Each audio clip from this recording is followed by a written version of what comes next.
with that, I'm just going to start right away with inviting the first task force group called Curious Rovers to start the presentation, which is titled Settling the Unsettled, Closing the Urban-Rural Immigration Gap in Canada. Over to you. How do you not tell me I need long johns? The top 3 things to pack for Canada: long johns, comfort food, passport. How do you help immigrants settle in Canada outside Canada's largest cities? To answer that question, we spoke to 6 communities across Canada. 2 out of every 3 newcomers choose to settle in Montreal, Toronto, or Vancouver.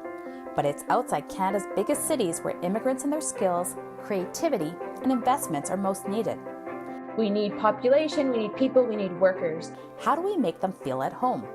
Over the past 6 months, we've been exploring why so few immigrants decide to settle down outside Canada's major urban centres, and how we can encourage more people to do so. We spoke to numerous immigrants, settlement service providers, politicians, and local community leaders to get a wide-ranging perspective. One of the greatest barriers to settling in a small town is lack of connectedness. Being isolated, facing xenophobia, racism, and discrimination doesn't make a place feel like home. Newcomers also reported difficulty finding good jobs, adequate housing, and even reliable transportation services. A newcomer is more than just a job. There's a whole life and a whole family wrapped around them. And if that piece doesn't work, they're not going to stay. To address these gaps, settlement and retention need to be treated as a whole of community affair. We found innovative ideas across the country: municipal roundtables, immigrant mentorship programs, apps to connect newcomers to local services, and more. Small communities have so much to offer new Canadians. When I got here, just the warmth of the people alone outweighs any winter, any day. We're calling on governments, not-for-profits, employers, and other community members to come together to make a difference. There's a world of talent out there. Let's bring it home. We are waiting for you. Nous vous attendons. We are waiting for you. We are waiting for you. We're waiting for you. We're ready for you.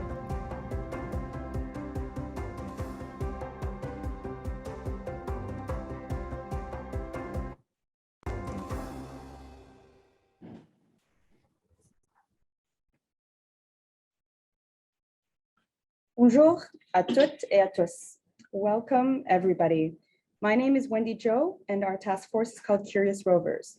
We are Kevin Wasco, Véronique Fournier, Nabil Ahmed, Amanda Afonso, and Lisa Bocage. Canada benefits hugely from immigration and puts in very significant efforts to bring in newcomers to our country. But when these newcomers arrive, where do they go?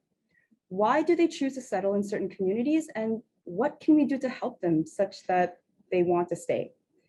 We chose to focus on small and medium communities across the country because we believe that these were the areas that could most benefit from improved long-term settlement procedures. Even when newcomers do arrive to these towns, the retention rate is often very low, and we wanted to figure out why that happened and what could be done to address it. These small communities have, in fact, the very unique ability to provide a holistic, whole of community affair approach to settlement that larger cities just don't have. And we wanted to capitalize on that opportunity. Essentially, our goal was to analyze existing settlement procedures and offerings within these communities, identify gaps, and develop recommendations to better help them address immigrant settlement needs. We conducted case studies in 6 communities across Canada: Whitehorse, Yukon; Brooks, Alberta; Swift Current, Saskatchewan; Smiths Falls, Ontario; Rimouski, Quebec; and Fredericton, New Brunswick. We held 33 interviews with stakeholders in those communities that included settlement agency employees, immigration consultants, recent and non-recent immigrants, and others. 5 contextual interviews with immigration content experts were also held across Canada to gain a perspective of settlement across the country. A literature review also uncovered case studies in Brandon, Manitoba, Truro, Nova Scotia, and 5 small and medium-sized communities in Ontario. The most noted enabler to support settlement of newcomers was a feeling of connectedness or a feeling of integration into the community. Racism, xenophobia, and intolerance were noted across all communities. Although subtle, systemic, or existing as an undertone, they were always present. Donc, pour la suite, on a mis ces facteurs facilitants et ces barrières dans un canevas qui est utilisé comme notre outil d'analyse. Donc, sur la droite, vous pouvez voir les jobs to be done, l'objectif des nouveaux arrivants en arrivant ici, puis les attentes et les problèmes auxquels ils font face, qui est lié à cet objectif. Sur la gauche, vous voyez également les produits et services qui sont offerts présentement par la communauté, puis la façon dont ils créent des gains ou des bénéfices, ainsi que la façon qu'ils vont résoudre certains des problèmes auxquels les immigrants font face. Ce que ça nous permet de faire, c'est d'aller au-delà de ce qu'on voit ici, c'est de comparer pour essayer d'évaluer à quel point les services offerts actuellement comblent les besoins, les attentes et les problèmes auxquels les immigrants font face. Donc, ce qu'on constate, c'est qu'il y a eu beaucoup d'efforts déjà faits par les communautés, surtout au niveau local, mais qu'il reste encore beaucoup d'efforts et d'initiatives à prendre. Tous les interviewés ont soit mentionné qu'ils sont soit insuffisants ou qu'il y a certains des services qui sont inexistants pour le moment. Alors, on a identifié 5 lacunes principales des services d'établissement que vous pouvez voir ici. Alors, la première, la principale, c'est celle qui est liée au besoin de créer des liens sociaux, de se sentir connecté à la communauté locale. C'est le facteur le plus important pour préserver nos immigrants ici dans nos communautés. On réalise qu'il y a beaucoup d'activités sociales interculturelles, des programmes de mentorat qui existent.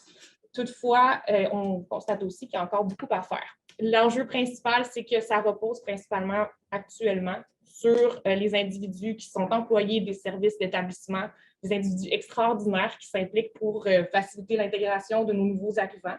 Donc, il y a un urgent besoin de structurer des initiatives pour permettre un support, un soutien systématique des arrivants qui arrivent dans les petites communautés en dehors des centres urbains principaux.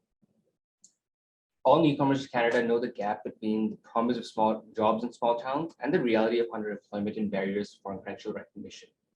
Many of the opportunities in smaller communities don't match up to the skills, the training, and really the desires of newcomers. Someone who trained for years to be a nurse might not want to be a cashier, but this is where the reality and the barriers of foreign credential recognition really come into play. And especially in smaller communities where those resources may not exist. In Fredericton, for instance, we met an engineer from Pakistan with decades of experience in aviation who wasn't able to get the credentials and was forced to run a pop-up catering shop with his wife. The systematic undervaluing of foreign credentials can reflect racism on its own, but of course, discrimination is not always that subtle. Unfortunately, what we found is that while settlement agencies do encourage newcomers to report instances, they don't always provide that direct support. They don't even often tell newcomers how to report instances of racism and discrimination. To address these gaps, we identified a number of recommendations to help communities approach immigration settlement and retention as a whole of community affair. Settlement service providers, governments, employers, and community members must come together in a coordinated approach to truly make a community welcoming for all. We developed 36 recommendations and will highlight our 10 key recommendations today. And we look forward to talking with you during our breakout session about these recommendations. The first, to employ evaluation tools to assess current gaps and identify targeted solutions, such as the value proposition canvas, which can assess gaps between the needs of newcomers and services offered by existing settlement actors. To create a municipal roundtable on immigration that gathers all key service providers, community members, and newcomers to develop local plans of action that can address the needs of all parties. To engage service providers and employers in all aspects of immigration. Municipal governments should fully engage local service providers and employers and involve them with strong roles in the immigration process, particularly regional economic immigration, to ensure the right fit is found as indicated in consultations for the municipal nominee program. Develop a local anti-racism strategy. Municipal governments should develop a multifaceted anti-racism strategy that builds on Canada's anti-racism strategy, encompassing education for newcomers on their rights and laws that protect them in Canada, the role of law enforcement agencies, and accountability for agencies in pursuing and prosecuting offenders. Implement an immigrant mentorship program. Service providers should develop mentorship programs that link newcomers to established immigrants from their cultural community who can provide much needed support and community aid. We also need to leverage technology to help connect newcomers with resources for housing, employment, and other essential services. We need to develop subsidized housing solutions, such as rent-to-own options, and provide temporary subsidies to newcomers to access transitional housing options. We need to design and implement public accessible transportation strategies that include community engagement in order to identify unmet priority needs. We need to encourage long-term incentives through employers, as small communities are often cited as a good place to raise a family, and thus long-term strategies must include family-centered solutions. And finally, we must promote local attractions and amenities. By showcasing their own attributes and advantages, highlighting local attractions and amenities, and promoting their uptake by offering welcoming packages and discounted options for newcomers. So where do we go from here? Based on countless hours of research and interviews, we have identified and recommended policy reform to municipal governments, settlement agencies, community groups, and employers. We hope our research findings will help inform organizations about the expectations and the needs of newcomers and contribute to long-term settlement and retention of immigrants outside large urban population centers, leading ultimately to sustainable population growth, thriving economies, and a diverse, inclusive, and welcoming community. Through these recommendations and partnerships, we believe we can help rural communities flourish and ultimately settle the unsettled. Thank you to Canadians and soon-to-be Canadians that we have met as part of this report and fellowship. Thank you to Action Canada, our mentor Janice McDonald, and all those who supported us throughout. And finally, thank you to you, the audience. This report seeks to build upon amazing work already being done by so many, and the work that needs to continue to advance immigration in Canada.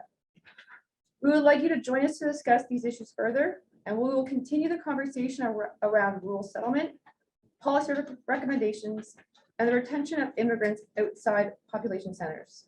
Merci beaucoup. Merci.